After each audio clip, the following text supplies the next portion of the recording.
Hello दोस्त, आप लोग कैसे हैं? उम्मीद है कि आप लोग अच्छे होंगे। आज जानेंगे कृष्ण सुदामा की मित्रता बहुत प्रचलित है। सुदामा गरीब ब्राह्मण थे। अपने बच्चों का पेट भर सके उतना भी सुदामा के पास पैसा नहीं था। सुदामा की पत्नी ने कहा, हम भले ही भूखे रहें लेकिन बच्चों का पेट तो भरना चाहिए।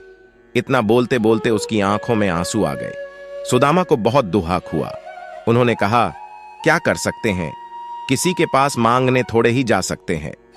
पत्नी ने सुदामा से कहा, आप कई बार कृष्ण की बात करते हो, आपकी उनके साथ बहुत मित्रता है, ऐसा कहते हो। वे तो द्वारिका के राजा हैं, वहां क्यों नहीं जाते हैं? जाइए ना, वहां कुछ भी मांगना नहीं पड़ेगा। सुदामा को पत्नी की बात सही लगी। सुदामा ने द्वारिका जाने का तय किया।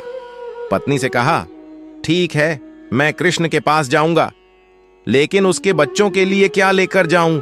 सुदामा की पत्नी पडढोस में से पोहे ले आई, उसे फटे हुए कपड़े में बांधकर उसकी पोटली बनाई। सुदामा उस पोटली को लेकर द्वारिका जाने के लिए निकल पड़े। द्वारिका देखकर सुदामा तो दंग रह गए। पूरी नगरी सोने की थी, लोग बहुत सुखी थे। सुदामा पूछते पूछते कृष्ण के महल तक पहुंचे। दरबान ने साधु जैसे लगने वाले सुदामा से पूछा, यहां क्या काम है?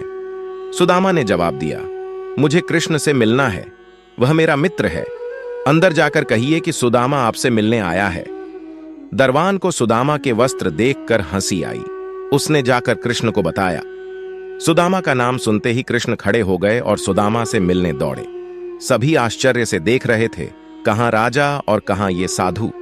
कृष्ण सुदामा को महल में ले गए। सांदीपनी ऋषि के गुरुकुल के दिनों की यादें ताजा की। सुदामा कृष्ण की समृद्धि देखकर शर्मा गए। सुदामा पोहे की पोटली छुपाने लगे, लेकिन कृष्ण ने खींच ली। कृष्ण ने उसमें से पोहे निकाले और खाते हुए बोले, ऐसा अमृत जैसा स्वाद मुझे और किसी में नहीं मिला। बाद में दोनों खाना खाने बैठे। सोने की थाली में अच्छा भोजन परोसा गया। सुदामा का दिल भर आया। उन्हें याद आया कि घर पर बच्चों को पूरा पेट भर खाना भी नहीं मिलता है। सुदामा वहां 2 दिन रहे। वे कृष्ण के पास कुछ मांग नहीं सके। तीसरे दिन वापस घर जाने के लिए निकले। कृष्ण सुदामा के गले लगे और थोड़ी दूर तक छोड़ने गए। घर जाते हुए सुदामा को विचार आया, घर पर पत्नी पूछेगी कि क्या लाए तो क्या जवाब दूंगा। सुदामा घर पहुंचे। वहां उन्हें अपनी झोपड़ी नजर ही नहीं आई। उतने में ही एक सुंदर घर में से उनकी पत्नी बाहर आई। उसने सुंदर कपड़े पहने थे। पत्नी ने सुदामा से कहा, देखा कृष्ण का प्रताप, हमारी गरीबी चली गई, कृष्ण ने हमारे सारे दुख दूर कर दिए। सुदामा को कृष्ण का प्रेम याद आया। उनकी आंखों में खुशी के आंसू आ गए। देखा दोस्तों, कृष्ण और सुदामा का प्रेम यानी सच्चा मित्र प्रेम। तो दोस्तों, सच्चे प्रेम में ऊंच या नीच नहीं देखी जाती और न ही अमीरी गरीबी देखी जाती है। इसीलिए आज इतने युगों के बाद भी दुनिया कृष्ण और सुदामा की दोस्ती को सच्चे मित्र प्रेम के प्रतीक के रूप में याद करती है।